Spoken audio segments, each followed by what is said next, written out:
Many patients tell me they feel energized inside but look exhausted on the outside.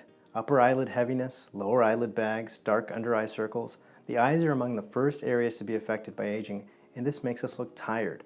A brow lift and eyelid surgery, also called a blepharoplasty, may help restore a refreshed, youthful appearance.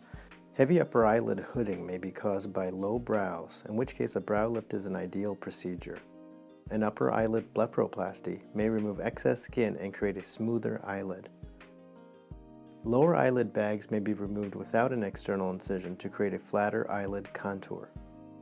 An external incision allows us to not only flatten the bags but also tighten wrinkles. Dark under eye circles and tear troughs may be improved with a more advanced procedure called fat repositioning. With fat repositioning, we relocate the fat from the bag into the tear trough and dark circle. The combination of upper and lower blepharoplasty may create the most dramatic impact. These techniques are also useful for men, as they are not feminizing procedures. The art in brow lifting and eyelid surgery is making the patient look younger, not different, surprised, or scared. The eyes are the focal point of the face, so making a restorative change here always makes a profound impact.